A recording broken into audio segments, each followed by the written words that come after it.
Greetings, citizens. Hey you beautiful creepy human being you. Welcome to my channel and welcome to today's true crime video. I'm so happy we can meet like this. I'm so happy that somehow in all of this that we're forced to deal with, just always, ongoing, forever, today you and I were able to find each other on this crazy little planet that we call home. My name is Brittany or BRATTERSTEIN, whichever you prefer, and today we're going to be discussing the disappearance and subsequent murder of 13-year-old Christina Williams. But before we get started, if you have not yet had the pleasure, please make sure to join the Brat Pack by subscribing and ringing that bell. I put out a new video every single week, and I would love to hang out with you. Yes, you, specifically you, but I can only do that if you join the Brat Pack and become one of us. One of us, one of us, one of us. Now, before we get into today's story, I want to introduce you to the new sponsor of this channel, the sponsor of today's video, and that is June's Journey. June's Journey is a hidden object mystery game, and the objective of the game is something that is right up my alley, very in line with my interests, and probably with your interests as well, since you are watching this channel. So the objective of the game is to follow June, because, you know, it is June's journey after all. And she returns home after her sister is tragically murdered in an alleged murder-suicide that was committed by her sister's husband, so her brother-in-law.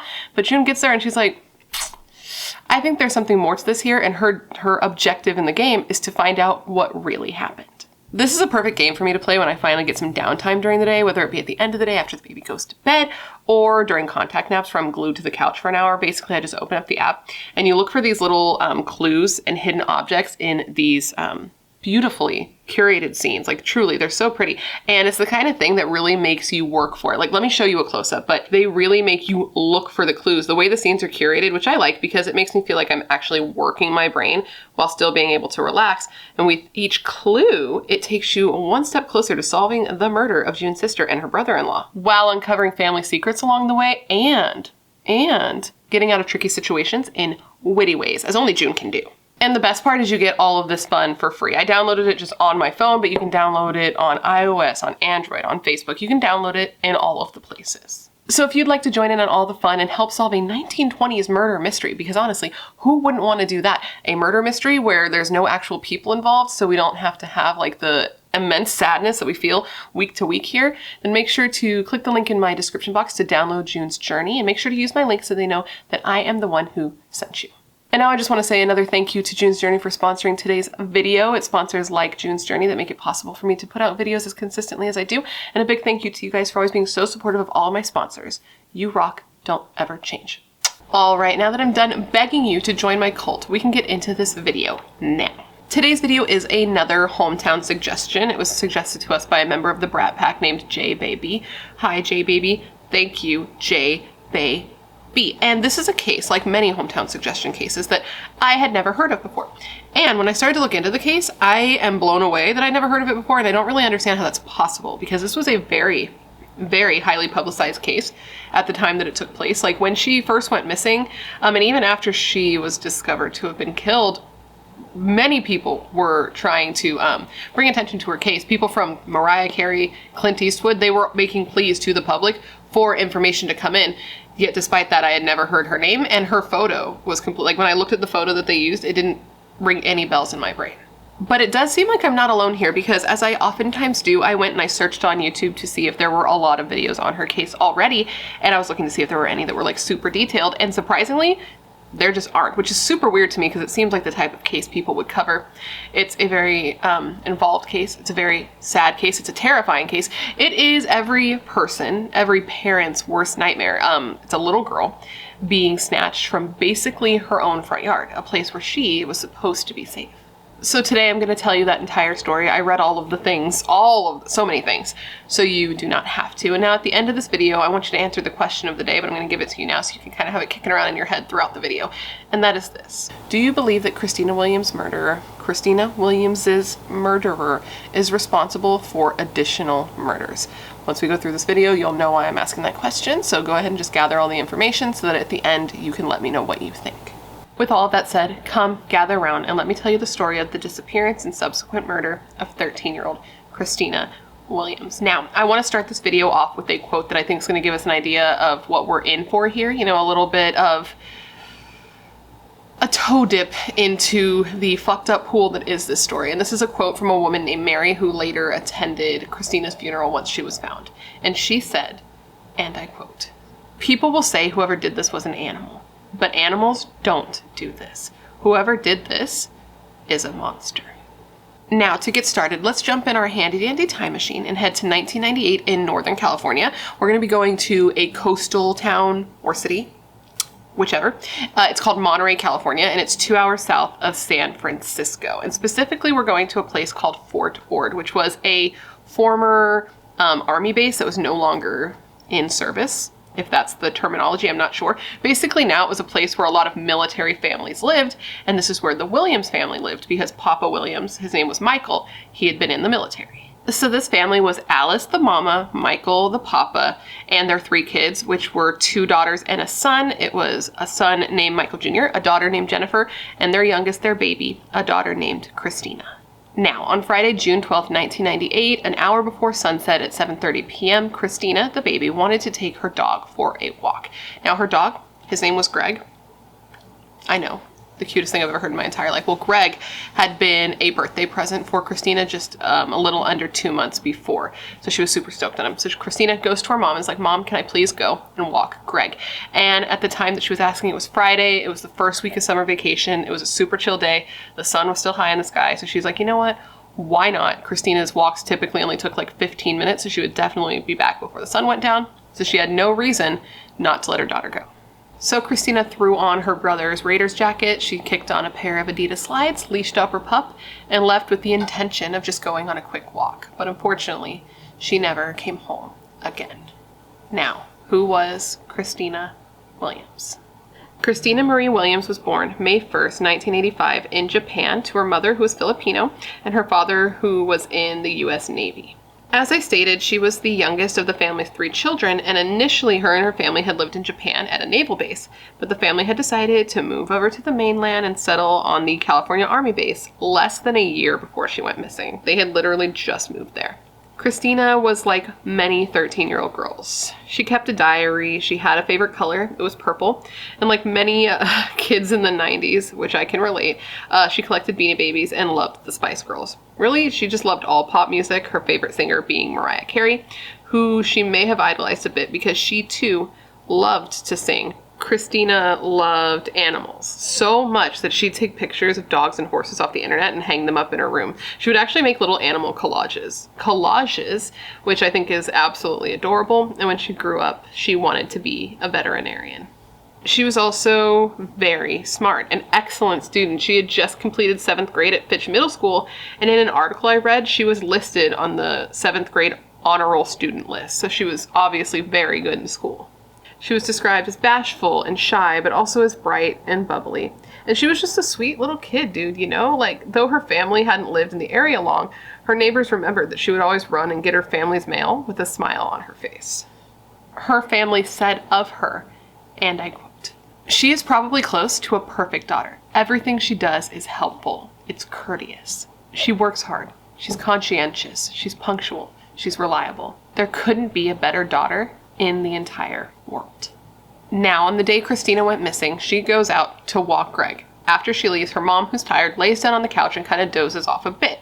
And that's where she was when she was awoken by her son, Michael Jr., telling her that it had been almost an hour and Christina wasn't back yet. And again, as I said, she was a very reliable and punctual kid. So this automatically was weird, and Alice was a little bit worried because she thought that it was possible Christina could have gotten lost because of the way the homes were laid out on the old army base and the fact that they hadn't lived there all that long. So she's like, you know what, Michael Jr., because he was like older, I think he was either 16 or 18 at the time, I forget. She tells him, like, go out and look for her, get on your bike, go find her, go look for your sister. So he does just that. He goes out, she sits at home, she waits, Michael comes home and he's like, I can't find her anywhere.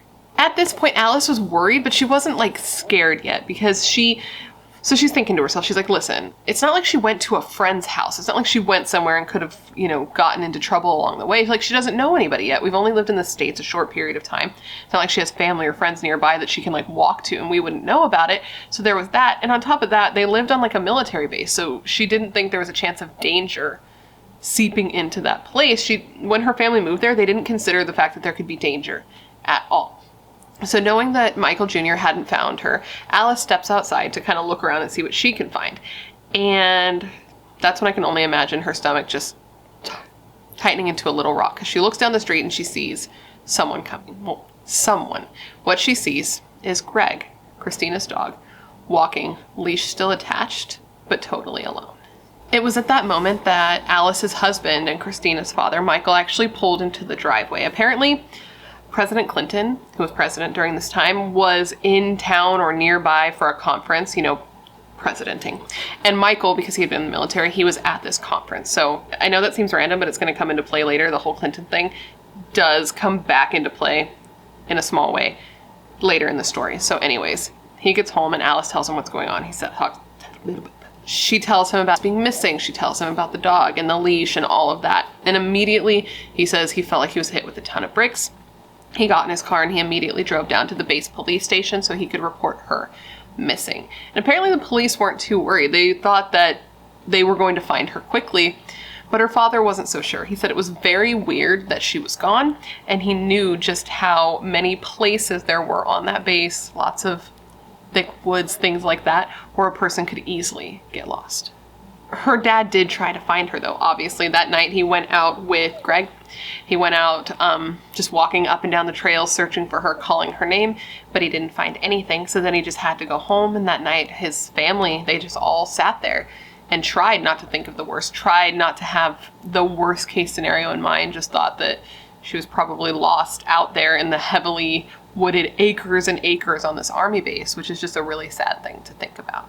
Now, as we often see in these cases, when Christina didn't show up and there was no sign of her when they started searching for her, they immediately thought that she was a runaway. And they thought that this was possible because of the fact that she was unhappy about moving to the US from Japan. Her father even confirmed that this was hard for her. And this is something you see in kids all the time. Moving is hard, and a big move like that from one country to another, that would be tough. But her family didn't really think that this was likely for a couple of reasons. One, she didn't take her savings with her. Like, somebody who's going to run away is going to need some money to get anywhere, right? She had $100 that she didn't take.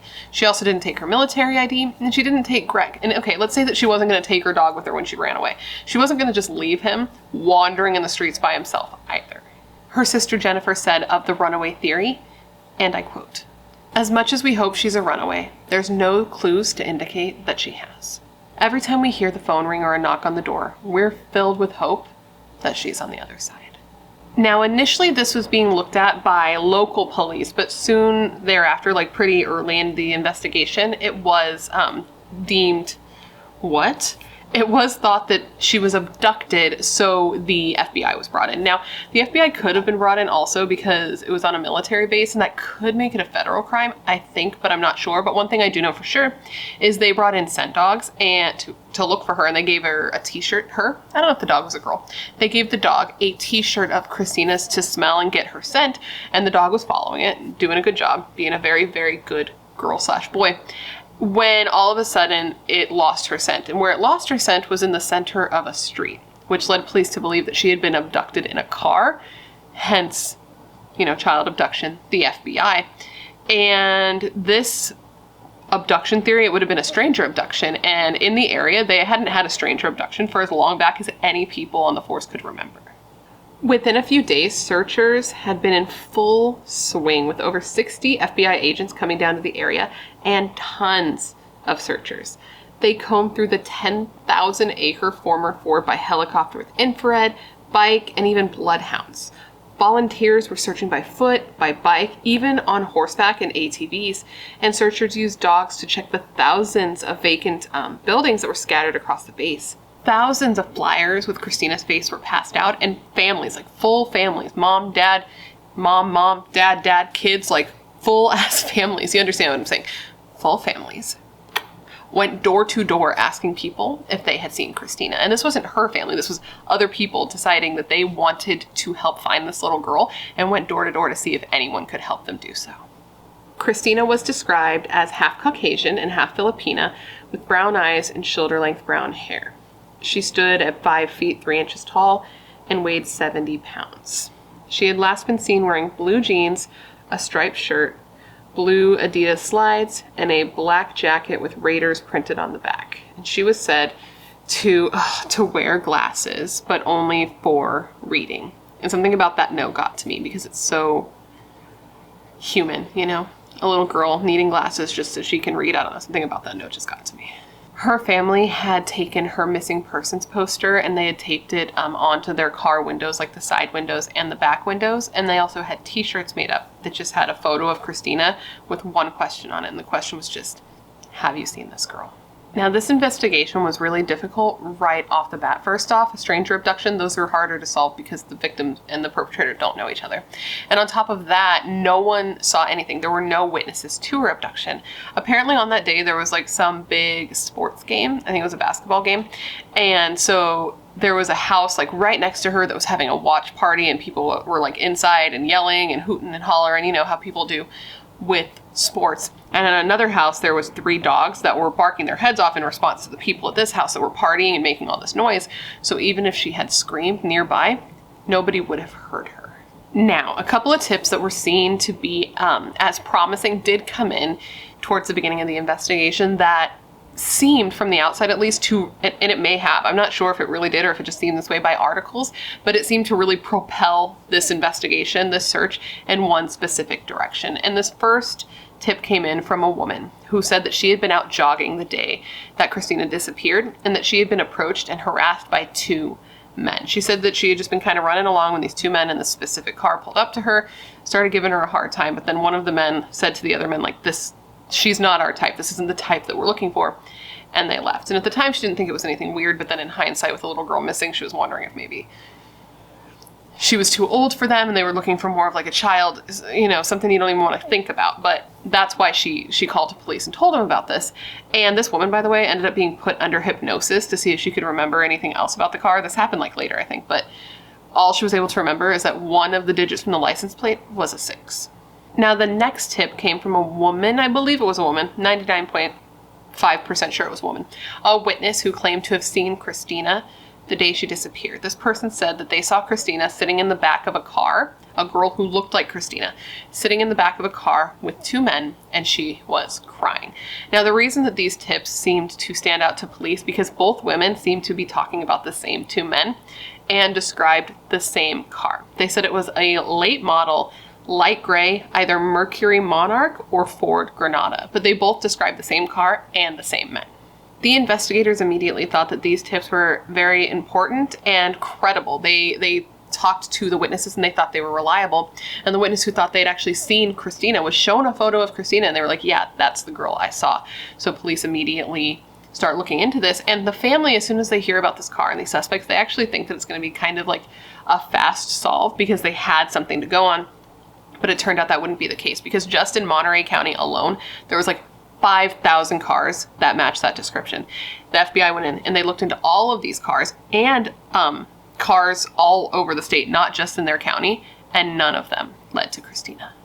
Now, police did seem to be getting sort of discouraged with the lack of movement and the lack of like clues that went anywhere on this case. They even went as far as reaching out to like the parents of local kids to see if they would talk to their kids and see if maybe the kids had seen something and had just forgot to mention it or didn't think it was important, anything like that. And FBI agents even went as far as contacting some Spanish language media outlets in hopes of like getting her information out there to more people and having her missing persons flyers made up in both English and Spanish. So again, more people could see and understand what they should be looking for.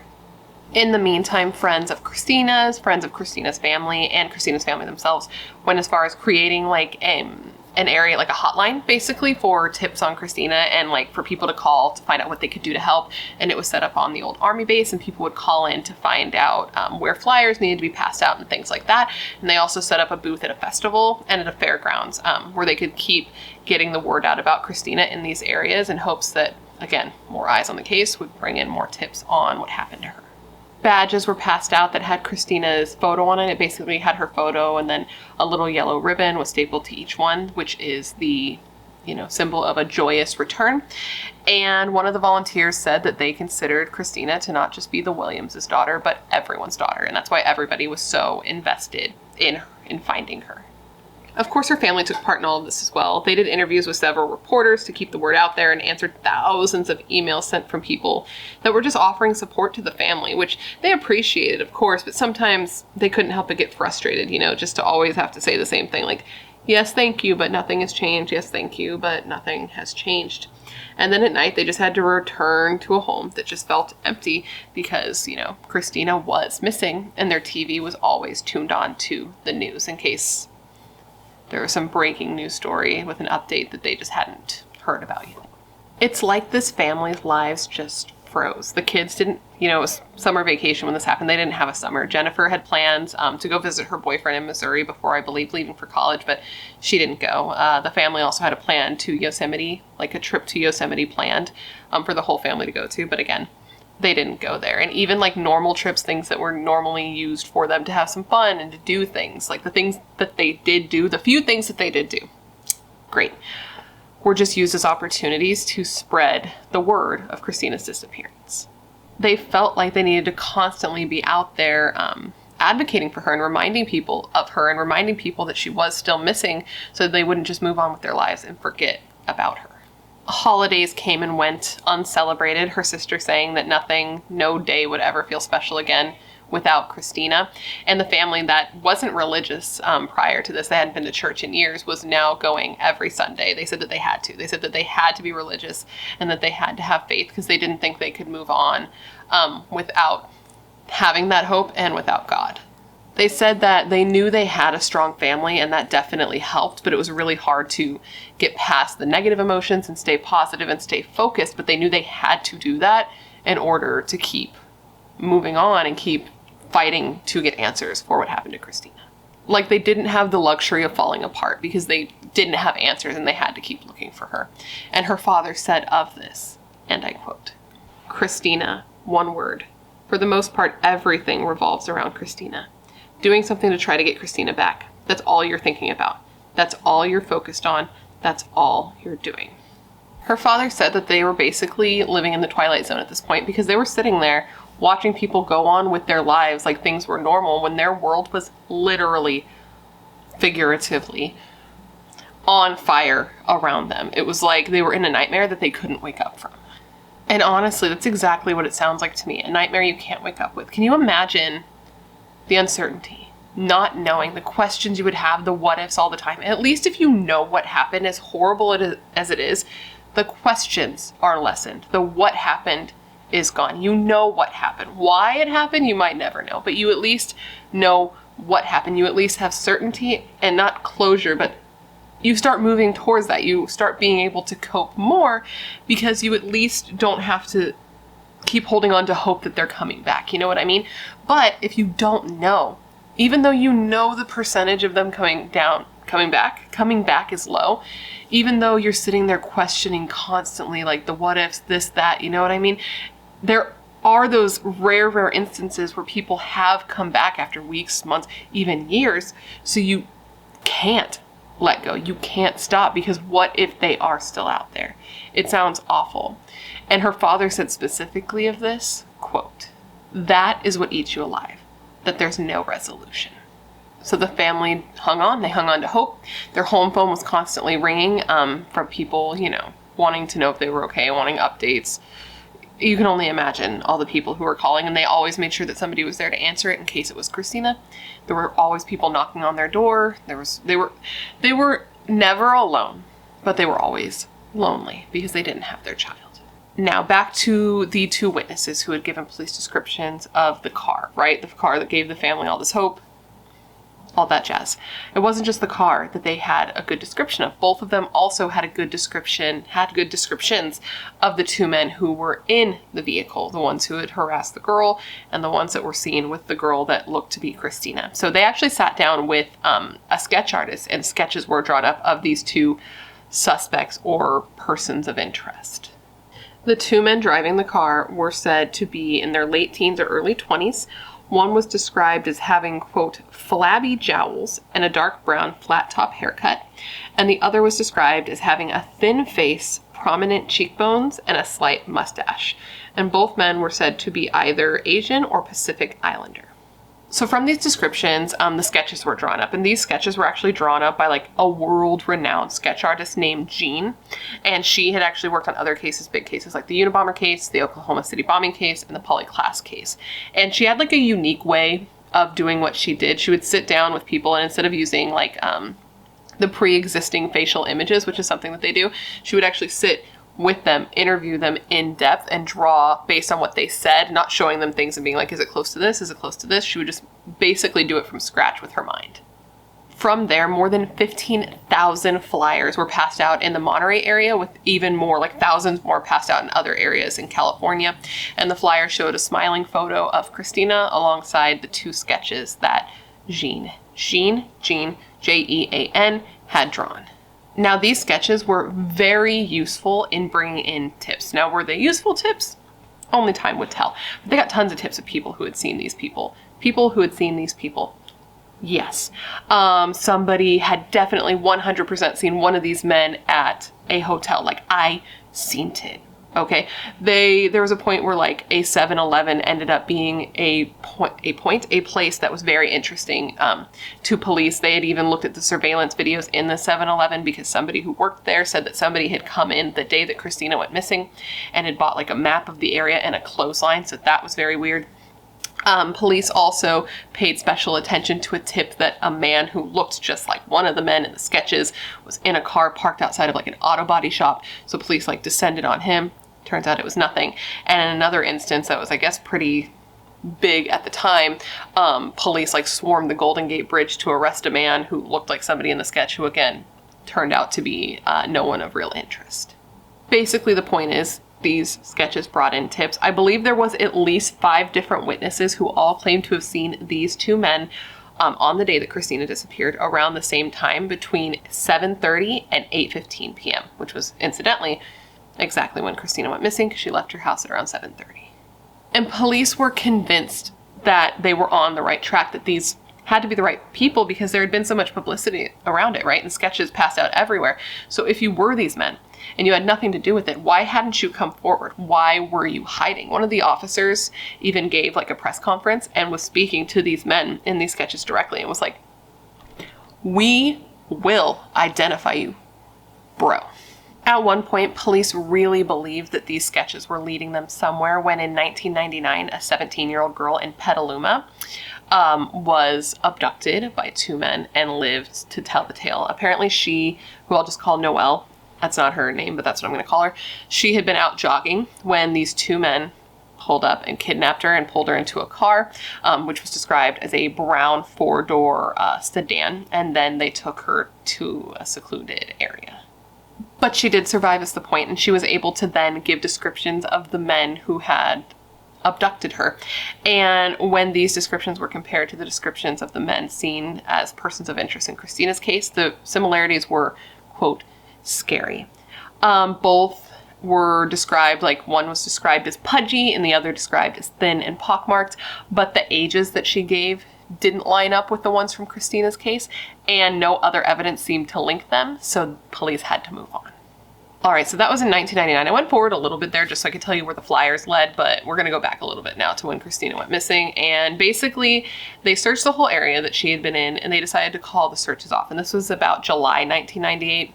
They realized that, like, she wasn't in the area, right? They weren't going to find her on the base. They needed to put their resources elsewhere and just start investigating where she could have been taken. So volunteers now weren't helping with ground searches. They were instead fielding calls and passing out the flyers. They at this point started looking into new leads, new theories really, and they thought, one of the theories that they thought could be possible was that something had happened to Christina in relation to gang violence. And this wasn't because they got any specific tip that led them in this direction. They were clear to say that, but just because apparently like the local gangs were pretty prevalent, specifically in the area where Christina was living. And the officer said that youth gangs, generally speaking, in order to be initiated into said gangs, will sometimes be required to commit random violent acts, right? If you know, you know. This isn't like an uncommon thing. And they thought that it was possible that Christina was a casualty of something like this. Something that made them think that this was possible is that gang activity had been on the rise in Christina's area at the time that she went missing. And just like right before she was missing, yes, 3 suspected gang members had drove around and started shooting people at random, and 2 women were killed and 1 was like gravely injured. And this was a motiveless and random crime. Like, they even said there was no reason why they did it. They just kind of went out to do it. And one of the guys who shot one of the women just said he wanted his turn to shoot somebody. But this lead led nowhere. This lead led nowhere. The lead led nowhere, and it seemed like they were never going to find her. They weren't going to get resolution, and this case wouldn't be solved. But then a body was found. This body was found about 2 weeks after Christina Williams went missing, and at the time it was found, it was badly decomposed. The people who found it was 4 teenagers, like children. I guess they could have been like 18, 19, but still, that's children, right? Yes. And I can't even imagine what it would be like to find that. And though they couldn't tell right away who it was, it looked like it could have been Christina. It was the same height and build, same dark hair. But when the body was examined more thoroughly, it was found that this was not Christina Williams. This poor woman, though, even though it wasn't Christina, this was still like a devastating find for the area. She had been out there 2 to 4 weeks, and she had been raped and brutalized. The police saying that there was somebody very dangerous out there at that time. And she was said to be in her late teens or early 30s. Like late teens to early 30s. Though she was found so close by to where Christina had went missing, there was no apparent link to her, and they actually didn't identify her. They like took her fingerprints and they took her dental charts in hopes that they would find her, and they had a lot of people reaching out, like a lot of family members who had lost somebody reaching out to see if this was their person, but I couldn't find out if she was ever found, which, like, if her identity was ever uncovered, which is like super duper sad to me. If you're from the area and you know more about that, please let us know in the comments below, because I was like, wow, I could not figure out who this person was. But it wasn't Christina. Now, the reason this is important to Christina's story is because before they were able to determine it wasn't Christina, they thought that it was. So her family was contacted with the fact that it could be her. And as soon as the body was found, the media was like, oh, they found Christina Williams, they found Christina Williams. And they ran with that story even though it hadn't been confirmed. And this was really, really hard for her family. It was another way that they were victimized, because they were like, wow, she's been found. And she's dead, and in a horrible way, you know what I mean? Her mother, Alice, said it was at this moment that she realized that the media could be the best thing for them. It could really get Christina's story out there and get her face to as many people as possible. But in this moment, she also realized that they could be their worst enemy as well. Her mother also said that after the body was found to not be Christina's, it gave her some hope and some optimism. She really believed that Christina was alive, and that wherever she was being taken care of, and that she was okay. But unfortunately, she was wrong. But it was going to be a long time before her family had any real answers as to what happened and why. Christina's case cooled despite the just endless resources that actually went into this case. There was a reward offered that started on the lower end, though it was still like a lot of money. It was $20,000, and it was progressively raised more and more by donations, like $5,000 being donated here, a couple thousand being donated there, and eventually the FBI ended up offering $100,000 for information leading to the arrest and conviction of those responsible. The case also got just like a shit ton of publicity. Her case became the FBI's highest priority missing persons case in the nation, and the family received help from 6 different missing children's groups, including the Vanished Children's Alliance of San Jose and the Polyclass Foundation. This girl had so many people speaking out for her. Like, besides those who were in her life, her family and her friends, there was also several celebrities that spoke out on behalf of Christina Williams. Literally, Reggie Jackson, you know, the baseball player, spoke out for her. Napoleon Kaufman of the Raiders spoke out. You remember she was wearing a Raiders jacket when she went missing? Well, he spoke out for her. Clint Eastwood, who was local at the time, spoke out about her disappearance. And even Mariah Carey, her favorite singer, sat down with her sister and made a plea to the public for information on what happened to Christina. There were several sightings of Christina that were looked into. I think there were at least 10 different sightings in places as far away as North Carolina that were looked into, but she wasn't found. And police even looked into this, what's the word I'm looking for? This tip, Jesus, that came in that Christina had been at either a party or a dance the night that she disappeared. But again, nothing came of this either. Her family said that with each sighting, they would get hopeful, but they'd try to temper their excitement a little bit because it was too painful. Because the first time there had been a sighting of her, they got so excited. They got their hopes up so high just to find out that this wasn't her, and it all came crashing down around them. They said that they needed to keep it contained and not get too excited so that they couldn't hurt themselves every single time, but they also knew that it only took one sighting to possibly find her. The police said that this case was really hard for them because they're looking for a kid, you know what I mean? Like, they're looking for somebody's daughter, somebody's baby, and you're hoping for the best. You're hoping that she is somewhere and she's being taken care of and nothing is wrong. But as more and more time goes by, that gets less and less likely to be true, and less likely that that is the case here. Christina's father gave a press conference where he spoke directly to whoever might have her, saying through tears, quote, "Just let her go, please. This is ripping us apart." And her sister Jennifer said that Christina was just the most innocent girl you could ever meet. The most innocent girl you could ever meet was missing for 7 months, dude. All the leads had been followed and led nowhere. All the flyers had been distributed. The lead that they thought was so strong, dude, those 2 men in that car, they followed it. They followed it as far as they could, and it didn't go anywhere.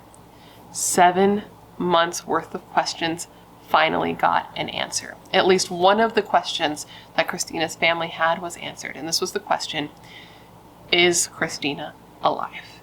And sadly, the answer was no.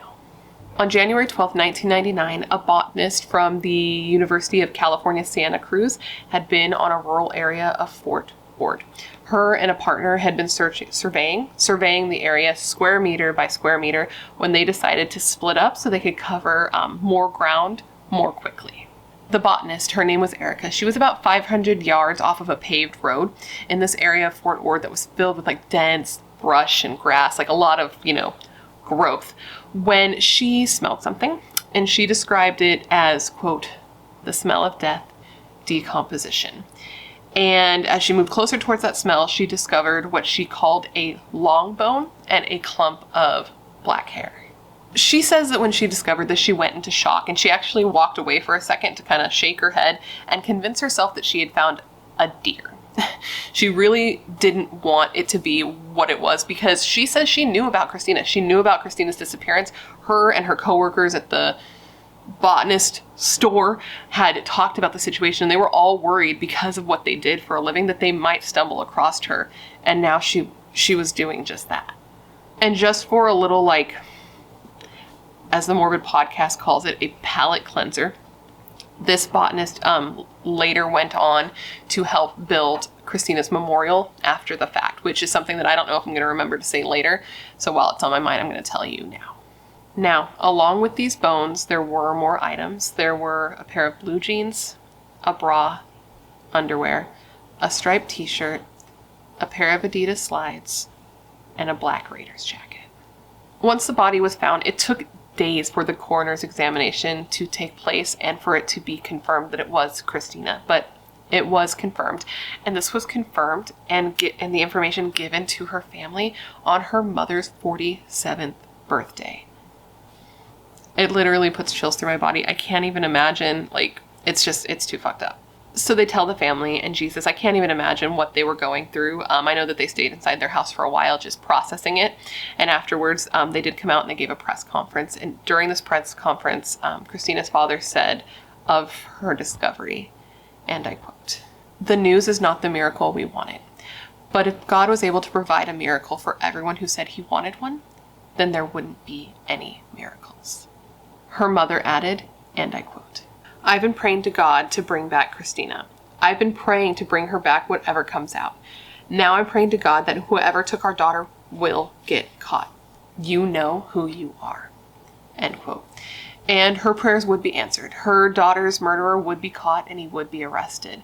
But it wouldn't happen until 2017, nearly 20 years after she went missing. So they thought that now that her body had been found, this would lead to a speedy arrest, that they'd be able to get something from the body that would lead them in some sort of direction that prior they didn't have. Before having her, they didn't have this evidence, so they didn't have these leads. So the day that she was found, police get the call, she's been found. They show up and they like tape off the area, you know, crime scene, don't come over here. And the crime scene area, like the area where she was found, ended up being a lot larger than they had anticipated because her remains were found scattered due to animal activity, because bobcats, coyotes, feral cats, all of those were very prevalent in the area. So they had drug her remains around while she had been out there. And where she was found was only 3 miles away from her home. So remember, they had been searching for her and looking for her. If you didn't watch last week's video, you wouldn't know about this. But they had searched all over where she lived and determined that she had been taken, you know, farther away than this. She was only 3 miles away. It appeared that her initial resting place had been near an oak tree and that a branch had been broken off a nearby tree to cover her remains. She had been put under the oak tree where poison oak had grown so thick and dense that if the animals hadn't scattered her, they may never have even found her. Like, she was so concealed based on the overgrowth and like the branch being on top of her that literally if the animals hadn't gotten to her and brought her out, we may still not know where she was to this day. Now, initially when the body was found, they didn't know it was Christina. You can look at the bones, you can look at the size, you can look at the stuff with her and be like, pretty fucking sure it's her, but they didn't know. But this didn't stop the authorities from treating it like the crime scene that it was, and the FBI came in and they like blocked the whole thing off and they stopped helicopters from flying overhead. They really wanted to keep the whole scene quiet and, you know, just the people who needed to be. It was a need to know situation, right?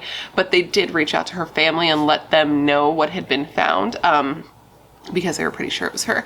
And her family said that they were hopeful. Obviously, they're not hoping their child's dead, but they're hoping that the where is Christina question can be answered, that portion of this grieving process can be done. But they were keeping their hopes in line because they had gotten their hopes high before and been disappointed. So they wanted to just, you know, keep it reined in until they knew anything for sure. And what's really interesting is that Christina's father said that when the FBI told him and his family about the discovery, about, you know, remains being found and them thinking it was Christina, him and his family had actually been away at a concert where they were commemorating 7 months of Christina being missing. And if you watch a lot of these true crime cases, it always seems like really important developments seem to happen on very impactful days in people's lives. And it happens twice in this case. And every time I hear that, and every time I see that, I'm always like, what are the odds? You know, what are the odds? But what are the odds?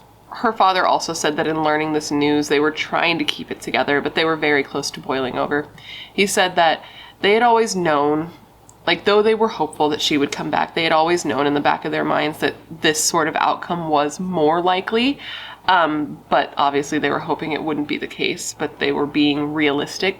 And he said specifically of this, and I quote, "It's still unknown. And basically the FBI is investigating it. Until they come up with something one way or another, we remain hopeful that it is not Christina and Christina is safe somewhere. What we do know is that after 7 months, the most likely outcome is not the outcome we want. But unless they come out and positively identify her, we will try to keep as stable as possible." Now from there, the remains were taken to the coroner's office and her examination wasn't scheduled to happen for 2 days. So for 2 days, her family just sat there waiting to find out. And finally, it was revealed that it was Christina. The Navy chaplain went over to the Williams home and informed her parents on her mother Alice's 47th birthday that their baby girl was dead. And they couldn't even learn how she had died because she was so decomposed that the cause of death could not even be determined. They couldn't even tell if she was strangled because the bone in the neck that usually breaks when someone is strangled doesn't always break in kids, which is something I didn't know. These poor people. As long as Christina was missing, her family held some sort of hope that she was still alive, but that afternoon, all of that hope evaporated from their lives. As soon as it was revealed that it was Christina, of course, reporters flooded to the area, stood outside waiting for the family to come outside and make a statement, as reporters do. And eventually the family came out, but not right away. They really needed some time to process the information, right? They needed more time than they were given, right? In my opinion, because they waited 3 hours before coming out and speaking to the media. But once they did, her father said to the media, and I quote, "This is extremely difficult for us, but we have the strength to pull through this. There's no way I could be out here without the faith that I have." Her mother was less composed, which is what I would expect, or is not to say that's not fair, because everyone can react however they want to whatever they want. This is how I would imagine I would be. I don't even think I'd be able to speak to anybody, to be honest. But her mother was less composed, and she said that she had been praying so hard that Christina would come home. She had been constantly praying for her daughter, and now she was praying for the monsters who killed her to be caught. And she said specifically, and I quote, "These bad people, they're around, driving around, looking for girls like our beautiful Christina. You know who you are, just driving around." And with that, she collapsed into the arms of her husband, just sobbing. Her father said that even though it was really hard knowing she was gone, it gave them the opportunity to have some closure. And he hoped that what happened to Christina could be a reminder to people to pay attention and to try to help stop violence against kids, and said that if her legacy could save just one other one other child, that would be the miracle that they didn't get in their own lives. After it was revealed that this was Christina who had died, her community was gutted at the news. Flags flew at half-staff in not only her town, but in neighboring towns as well, and also at Christina's middle school, where she was going to be starting 8th grade after the summer. At her school, the students and staff also tied yellow ribbons, like fresh yellow ribbons, at the entrance of the school, and as the grounds were swarmed by reporters, because of course, security kept them away. The kids and the staff were just heartbroken. The higher-ups in the school even brought in grief counselors to try and help everyone get through this. This case was just terrifying to people. Even before her body was found, when she was just missing, kids and their parents were terrified. They were like, what could happen? What did happen? How did this happen? It made them very fearful for themselves, and it made parents fearful for their kids. And once she was discovered and it was found that she had been killed, it just proved to them that the boogeyman really was out there. It is so sad, man. One of Christina's classmates made a statement about her. And this classmate said, and I quote, "For the past 7 months, I've been scared and sad. I just hope this whole thing was a dream. I want to wake up and see Christina smiling with us." Mariah Carey, the singer, who had previously done a public service announcement sitting alongside Christina's sister Jennifer, made another statement when she heard about the news, saying that she was completely heartbroken to learn that this little girl had died, and that she knew that Christina's spirit would live on through those who loved her and knew her, and that her heart went out to Christina's family at that time. Now, even though Christina's body was too deteriorated to deem a cause of death or even a manner of death, they were still treating the case as a criminal case because they didn't believe that she walked out there herself and just died. You know what I mean? Like, they knew that somebody had to have been involved in this. So they were still going to look into it. They said they were going to continue pursuing her case as long as it took until they found out what actually happened. And they said that the Williams family now needed the community more than ever, that they had been there rallying for them this entire time, but needed them to continue to do so, and urged the public to keep calling in with any tips that they had. Christina's funeral was held at the Monterey Conference Center, and it was initially going to be somewhere else, an outdoor stadium, Cal State University, yes, that's what it was. But the rain had moved the location, which ended up being a good thing because more than 4,000 people gathered to pay their respects to Christina.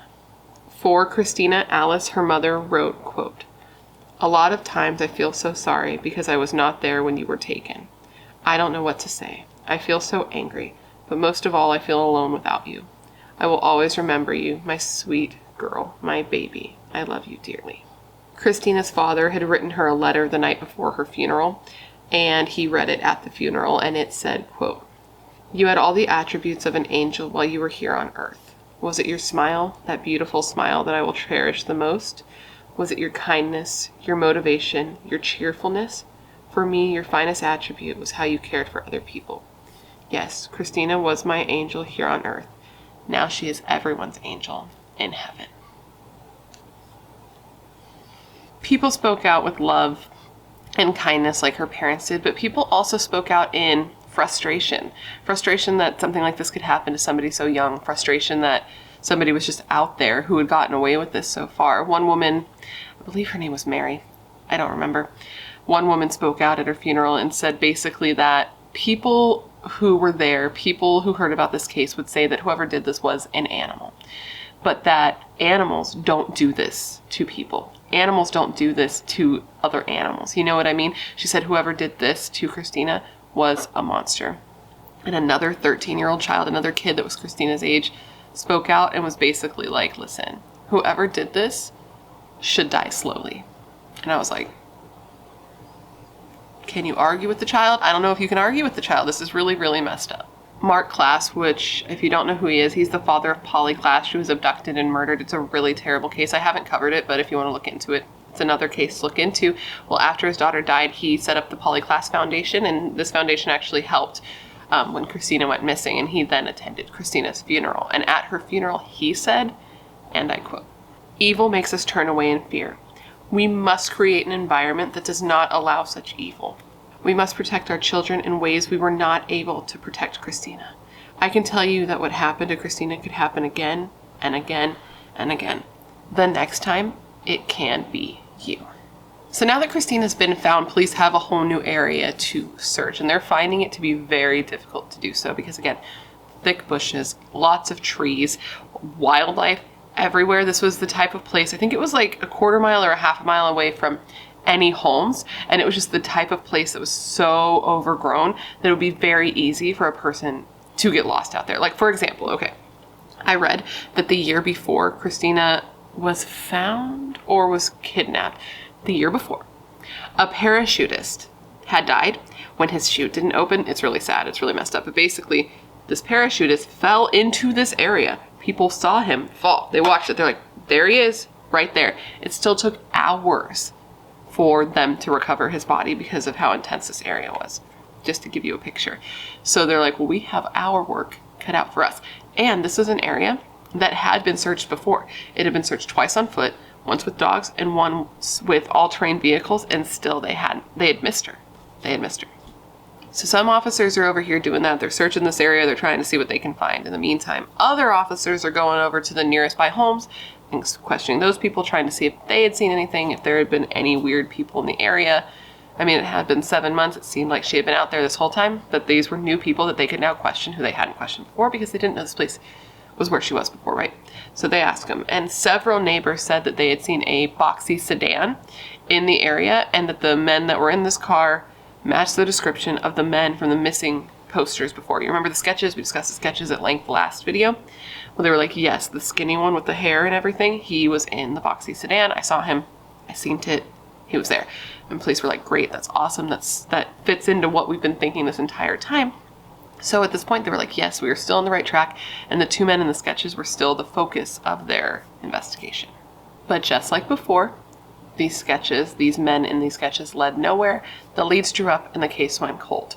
And in this time after the case went cold, years went by, right? So people moved on in any way that they could. Her family had to keep living their lives. They couldn't stay frozen in time forever. So, it took almost 20 years for this to be solved.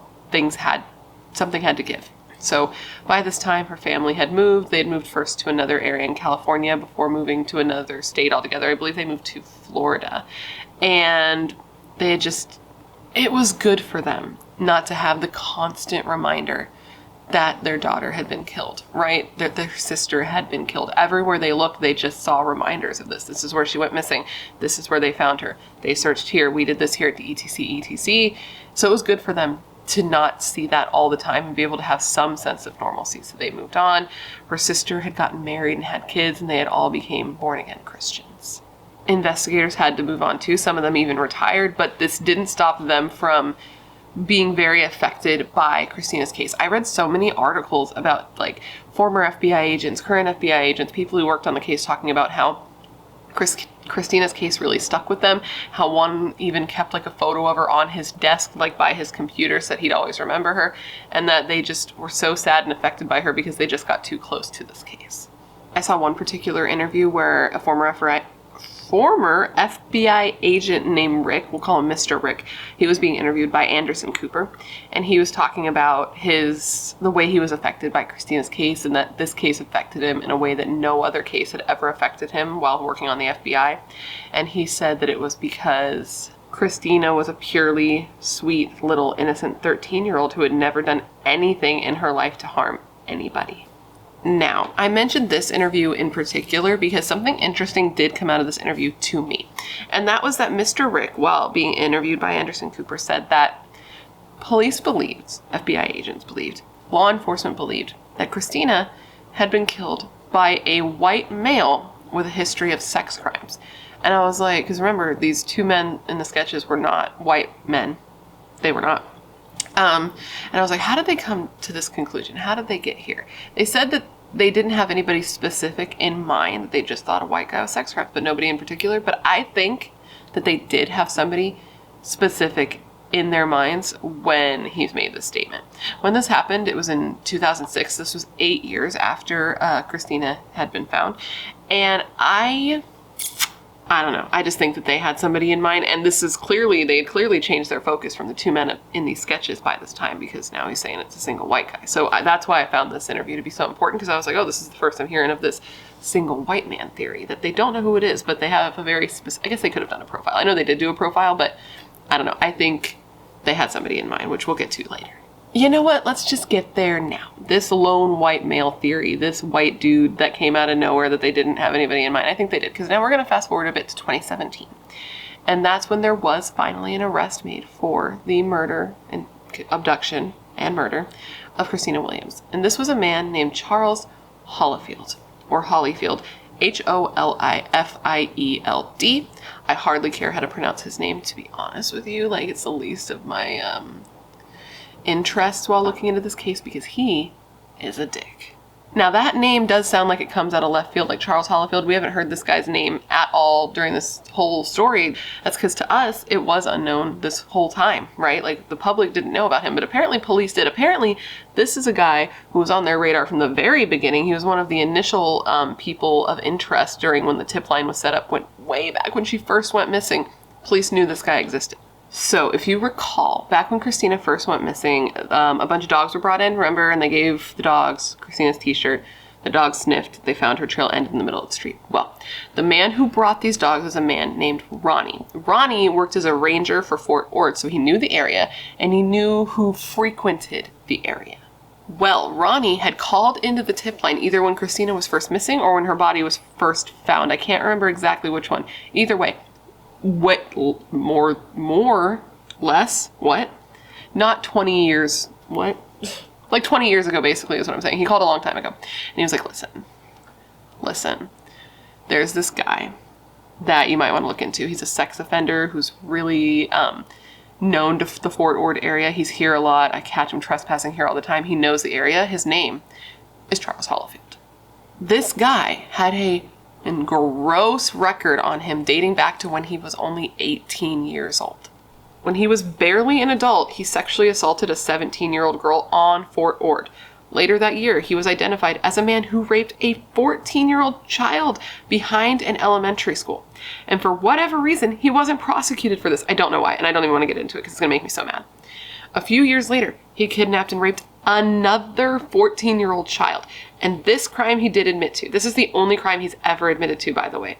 And he was sentenced for this to 17 years in prison and was paroled in 1992.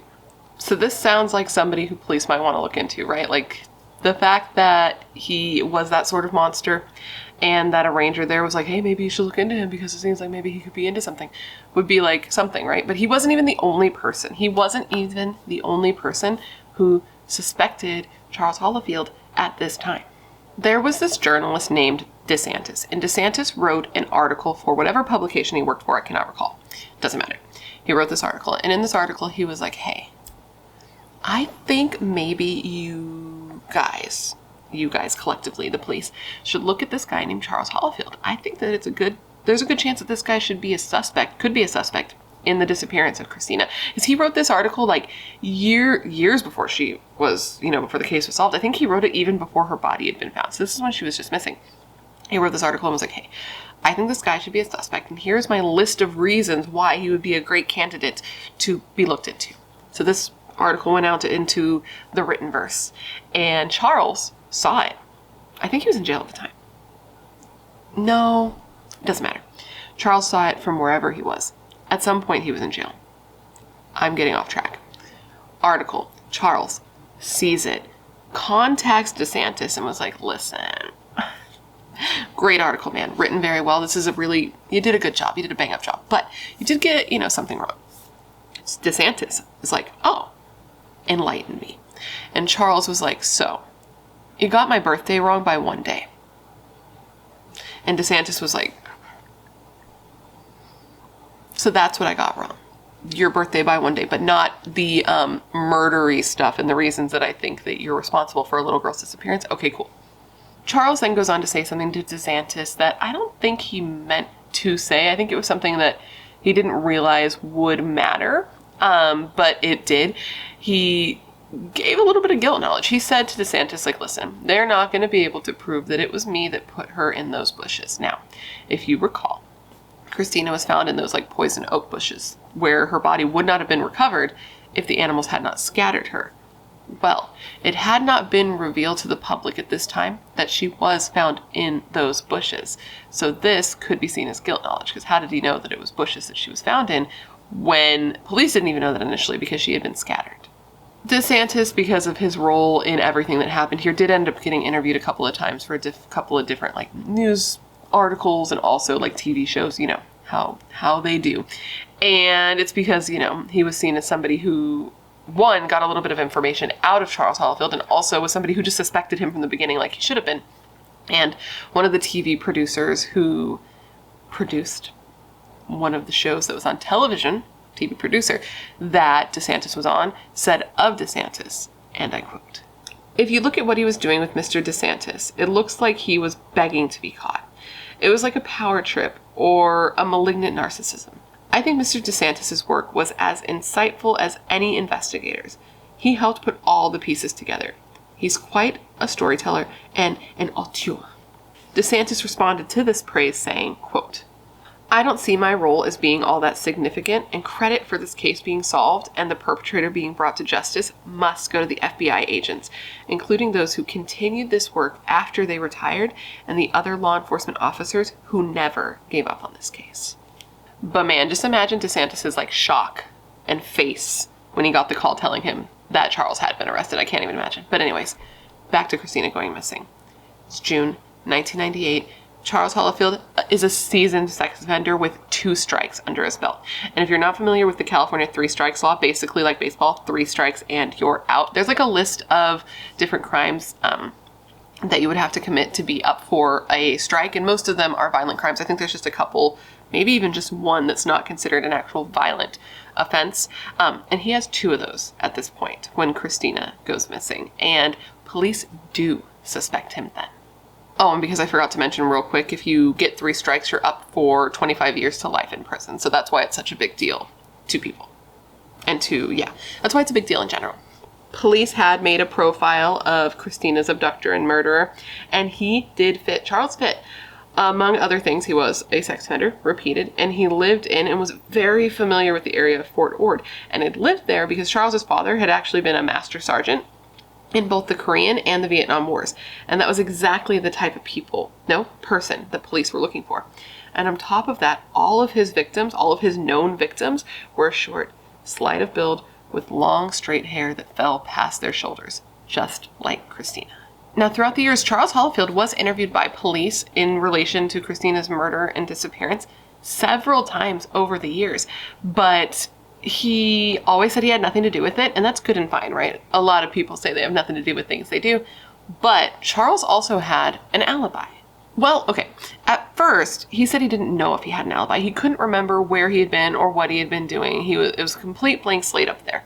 But then, his then-girlfriend, future wife, a woman who married him while he was incarcerated, was like, wait, yes. Yes, Charles, you do have an alibi. You do. She was like, you were with me and my mom. Don't you remember we were all together? And he was like, oh yeah, that must be where I was. And then this girl's mom was even like, yes, that is where he was. And the mom, called the FBI and was like, hey, listen, just so you know, Charles was with me and my daughter at the time that little girl disappeared, so he couldn't have had anything to do with it. Thank you, and goodbye. So police go and want to confirm this with Charles's girlfriend, because they get the call from Charles's girlfriend's mom. And they talk to her, and she's like, yeah, that's absolutely true. He was with us. So during the day, he had worked all day. He worked till 6:30 p.m. And that's when he got home from work. And while he was at work, I had been going house hunting for the 2 of us. We were like looking for a new place to live. So I had been driving back and forth from different homes back to our house, and he was never there. So he must have been at work all day. And they were like, cool. But then they confirmed with Charles's work, that he hadn't been at work all day, that he had actually left that day at around 2 or 3, and that he said he was going apartment hunting and that he never came home. So it's like, that's a little bit weird and doesn't make any fucking sense. So Charles was asked about this, and he's like, I don't know. Maybe I was there. Maybe I was with her. Maybe I was apartment hunting with her. Maybe I was with my brother. I don't really know where I was. It's like, this guy is just so dumb. He is really, really dumb, because he clearly has somebody who's serving him an alibi on a platter. And he's like, I don't know if I was there. I don't even actually like TV, so it doesn't sound like me. But if that's what they're saying, maybe I was. The whole situation to me just made no sense and was messy. But moving on. He's been questioned. He has his alibi, but police are still sort of like curious about him. They don't think he's on the straight and narrow. I never know what that actually is. They don't think he looks good, so they keep watching him. They're looking at him. They're watching him. They're like, what is he doing? What's going on? Keeping an eye. Keeping him in their rotation, right? And this is when, after Christina went missing, a couple months after she went missing, but before she was found, Charles got arrested again, okay, for trying to abduct a 23-year-old woman at gunpoint. This girl was apparently just jogging along, living her life, living her best life, exercising, something that some people just never get around to doing, even though they should. Anyways, she's jogging along when Charles pulls up to her in his little red truck. So not the car that they had been looking for forever, that the 2 guys were said to have been driving, you remember, on the wanted posters for the longest time? Not that car. It's a little red truck. He pulls up next to her and he shows her a gun. And he's like, hey, get in this truck right now or I'm going to blow your head off. And she was like, that's going to be a no from me, dog. And she took off running and she left. And she ended up being able to let police know, like, I don't know how they connected it to him, but she was able to be like, yes, that was him. That is the man who tried to, take me with a gun and all that jazz. Like, I don't know the backstory on that much, because that's not the case we're covering. But he was arrested, he was convicted, he was found guilty, and he was charged, he got 25 years to life in prison because of the 3 strikes law, is basically what I'm trying to say to you. So he's in jail, time's going on, Christina's case is being investigated, though it looks cold, things are happening behind the scenes that people just don't know about. A cold case unit ended up being formed that included officers from several law enforcement agencies, including a narcotics team, investigators from the DA's office, and prosecutors. And this team was responsible for looking over Christina's case. And one of the officers on this task force said of its forming, and I quote, when agencies work together to share information and share resources, cases like this can be solved. We will continue to work together to ensure that other cold case homicides are brought to a resolution. Now, this task force did many things, as I'm sure you can imagine. And one of the things they did is they wanted to speak to Charles's now ex-wife. This is the girl who was his girlfriend at the time that gave him an alibi, and then they got married in prison, and then they were divorced by now. They wanted to speak to her. And guess what? By this time, she had recanted that alibi that she had given him. She was like, listen, I lied. Sorry about that. And they already kind of knew that because, okay, remember the alibi she gave? It was really rocky. It was really weird. It didn't make a lot of sense. Well, they also were like, listen, can you tell us the exact route that you drove that day? Because that would be helpful.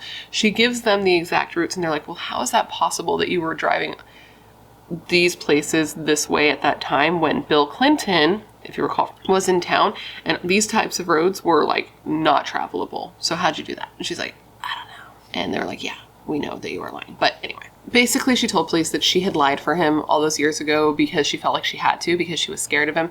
She said that he had told her on more than one occasion that if she had ever done anything that could get him into trouble or get him sent back to prison, he would hurt her or kill her. And I don't know about their relationship. It does seem like he probably wasn't like a super chill dude, because look at the person we're talking about. Look at the type of violence he can do. It's not you don't have to stretch before taking the leap that he was abusive to her too. And there were reports of several times police having to go out and respond to like domestic violence issues between the two when they lived together. And at his trial, they played a 911 recording where she had called 911 on him and was talking about how terrified she was of him. So clearly there's something there. And you know what? She did that for him, right? She gave him an alibi for murder. She was a real ride or die type of chick, clearly, even if it was because she was abused. Like, she was there to do whatever she needed to do for him, right? And he wasn't even faithful to her. It turns out somebody else that comes into the case that matters in a way is that he had another girlfriend This was a girl named Linda. So we have Lisa and we have Linda. Turns out Charles preferred Linda, and Linda tells police when she speaks to them that Charles and her would often go out to Fort Ord to do drugs and have sex. I was going to say to do the sex and have the drugs, but to do drugs and have sex. Linda ended up being the person who really finally put Charles on police's radar and helped them get more information on him. She said that her and Charles were often at Fort Ord, and specifically in the area where Christina was found. It turns out that Charles knew the area very well. She tells police that his father had been in the military, and she also told police that on one of the occasions she had been out there with him, he and Linda had gotten into a fight, and during this fight he told her, listen, I could kill you. I could kill you right now and leave you out here, and nobody would ever find you. Police even went as far as taking Linda on a ride-along to different areas in Fort Ord, and she would show them places that they frequented, places that they went, and she took them right to that oak tree where Christina was found and was like, yeah, we would come out here all the time. So there's that. And that's already a lot, right? But another thing that the task force did, because if you recall, we were actually talking about the task force, but I digressed quite a bit. Reining it back in. The rabbit trails really do be going with me. Another thing that the task force did is they had all of the evidence found at the scene retested for DNA. Now that they had, better, more advanced technology. And when they did this, of the things that were tested was Christina's clothing. And when they tested her underwear, DNA was found. They took this DNA, did whatever magic they do with DNA, and they came up with a, sample that could be tested against somebody. And this sample was a match for Charles Hollifield, and it was a 1 in 46 octillion chance that it would match to anyone else. This was him. Octillion is a new one for me, and it is very large. Basically, only 1 in 46 octillion people would have this profile. So, do we even have an octillion of people in the world? I'm sure we do. I don't know. How many people are suspected to be on Earth right now? A lot. So by the time Charles was conclusively linked to this case, Christina's family, as I said, had moved on, and they had not moved on, that's not the right words. They had moved to Florida, but they were contacted and made aware of the development. And they had they had waited so long for answers, so long they had an idea of what happened in their head. They thought that they knew.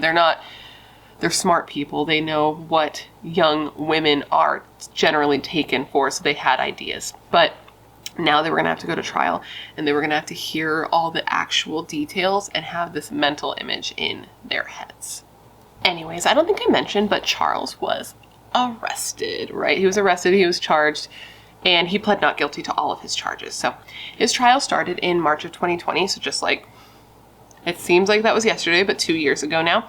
And he was up for the death penalty because he sucks. And he decided to take that option off the table for him, probably because he felt like, I definitely did this, so I'm definitely going to die.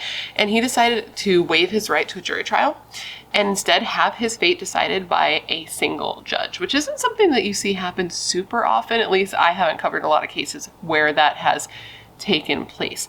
But in exchange for this, he wouldn't be up for the death penalty. He would be up for life in prison without the possibility of parole.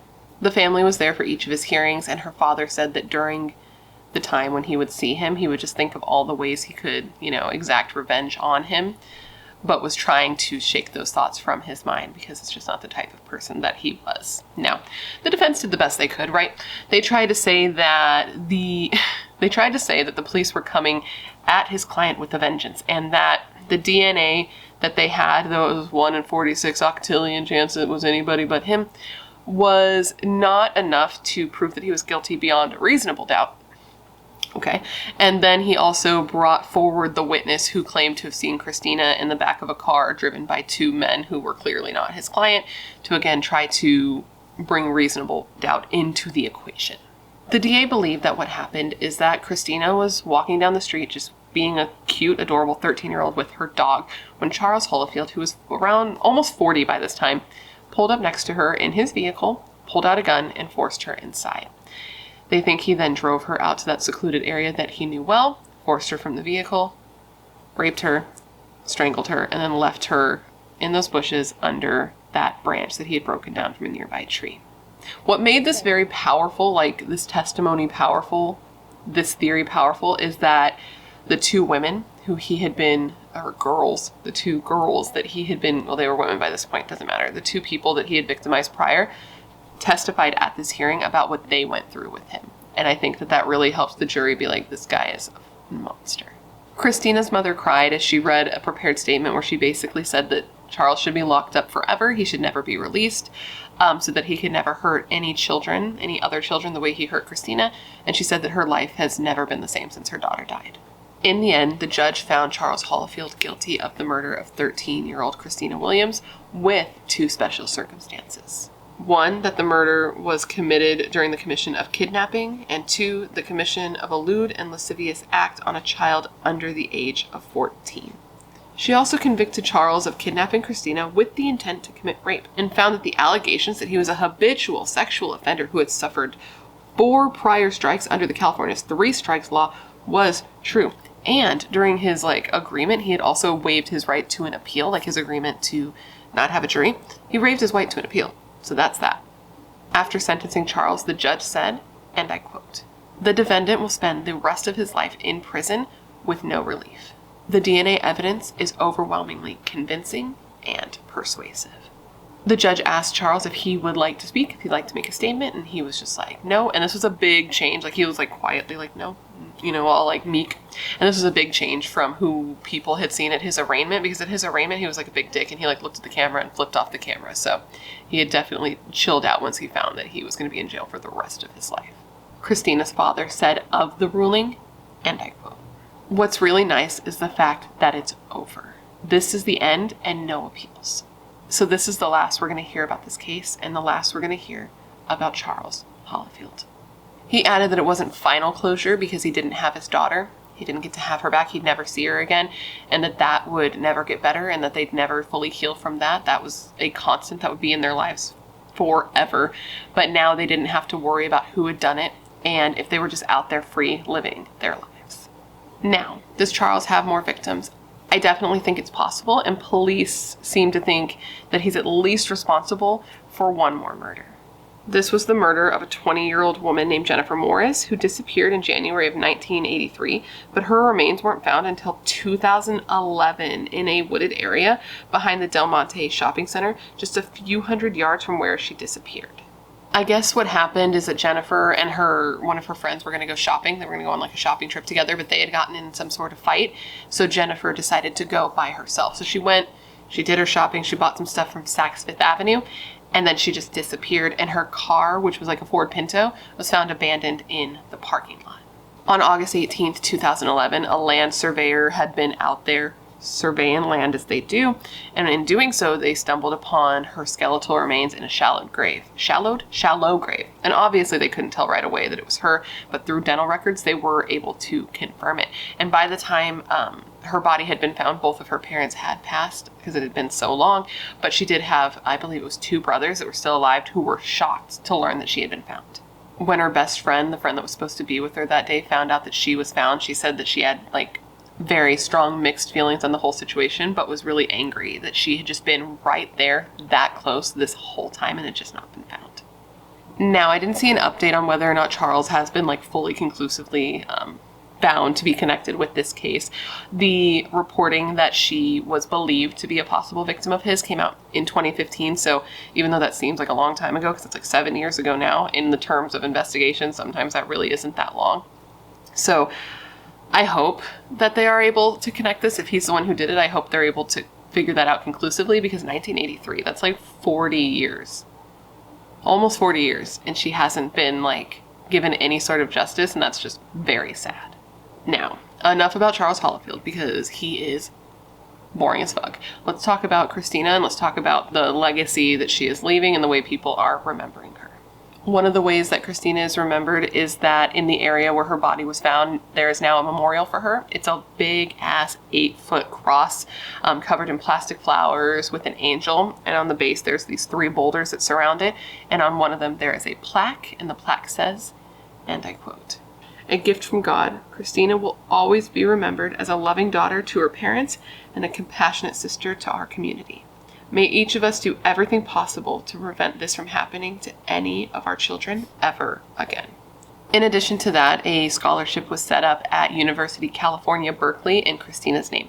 Apparently this guy, his name's J. Michael Mahoney, he was like just this man who just had money. I don't know how he did. Like, I don't know his whole life story, obviously, but he would go on to make several scholarships in different young people's names who were killed tragically by like illness or violence. Like, that was his legacy. That's what he wanted to do, is keep these kids remembered, which is just like amazing, because it wasn't even people he knew. And he said of this, and I quote, "The main motivation of mine is to keep their lives going in a way. Their name can go on in scholarships that help other people." And I looked him up, and sadly, J. Michael Mahoney actually died in his home in California in 2016, which is very sad because, I mean, I don't know a ton about him, but from what I read, he sounded like a really good dude. His obituary said, quote, "Mike was a genuine philanthropist, endowing over 52 scholarships, counting 24 at UC Berkeley, along with 28 other schools. He was adamant about keeping the scholarships anonymous, never associating any with his name, for he was a humble man." My heart. And last but not least, the way Christina is remembered is through her family, because they are, as I'm sure you could expect, an absolute powerhouse of a family. And they went on to do what so many families do that we see, and they started a foundation in Christina's name. It's called the Christina Williams Foundation. And this foundation helps the families of other missing people with having, financing, being able to use the newest technology in order to find their loved ones or get their cases solved. And they raise money and they just do things to help other people who are in the same situation that they found themselves in. Michael, Christina's father, started setting up this foundation when she was still missing. And he said, of course, he wanted to catch the person responsible for her death, right? He didn't want to just forget about that, but he didn't want to be consumed by it either, and instead wanted to make a difference to help other kids get back home safely. At the time that he started working on this, he was still working as a meteorologist for the Navy, but at the time he had plans to retire, so he'd have more time to work with other victims' families. In 2012, they actually did help search for another missing girl. Like, one notable case that I can tell you about is they helped search for Sierra Lamar. Basically, at a local gym, they had set it up where if you made a donation towards the fund to help in the aid for searching for Sierra, you would get to take a free aerobics class. And basically, Sierra was thought to have gone missing while she was walking to catch the bus to go to school. I guess Sierra had been texting with one of her friends when all of a sudden the texting just completely stopped, and the next day her phone was found on the side of the road. Unfortunately, Sierra was never found. Instead, a bag of items was found dumped not far from Sierra's home, and inside were articles of her clothing. And from her clothing, they were able to get DNA, and that led to a man named Antolin Garcia Torres, who ended up being charged for her murder. But to this day, her body has never been recovered. Now, I haven't personally covered Sierra's case, but I did go on YouTube and look, and there is a lot of coverage on her case. It's pretty well known. Danielle Hallen is one person who I've watched who did cover this case, and she's usually pretty good. So if you want to learn more about this case, I'd suggest watching her video. But back to Christina's family. That's just an awesome thing, to see some people go through something that's so horrible and come out on the other end doing something so amazing. Coming out, trying to help other people, trying to help people not go through what they went through, to hopefully be able to save them from the pain that they had to endure at the loss of their child. It just seems like a very amazing thing for people to do, and an amazing way to honor their little girl, their little angel, who sounded like she would have been just an amazing person. But anyways, guys, that's it. That is the conclusion of the story of the abduction and murder of 13-year-old Christina Williams. And now that I've given you all of the information, I want you to revisit this question of the day, and that was this. Do you think that Charles Hollifield is responsible for more murders other than just the murder of Christina Williams? Please let me know all of your thoughts in the comments below. With that said, that completes this video. I hope you found it interesting and you found this case to be informative, and I hope I gave you all the information you would want when looking into this case. I know there was a lot to cover, and of course, I just want to thank you for remembering Christina with me. Please let me know what cases you'd like to see me cover in the future, as this case indicates. I love covering the cases that you guys suggest, especially if they're hometown cases, because those are often cases that I haven't heard of, maybe you haven't heard of that need more coverage. And I like looking into what you're into because I know that you're filled with good ideas and good taste. Otherwise, you would not be here. If you haven't already, please don't forget to join the Brat Pack by subscribing and ringing the bell. I put out a new video every single week and I would love to hang out with you. Yes, you specifically, you. And if you want to hang out more consistently, all my social media is listed down below, along with a link to my merch store. This isn't my merch. And a link to my membership. If you'd like to join, you get early access to non-sponsored videos, polls, and occasional live streams, things like that. And now I just want to say one more thank you to June's Journey for sponsoring today's video. And of course, a big thank you to you guys for always being so supportive of all of my sponsors. You rock. Don't ever change. Now, with all of that said, I just want to thank you for being here when you could literally be anywhere else in the world. That is tight. You are tight. Please stay safe and be a better person than you were yesterday, and I hope to see you in my next video.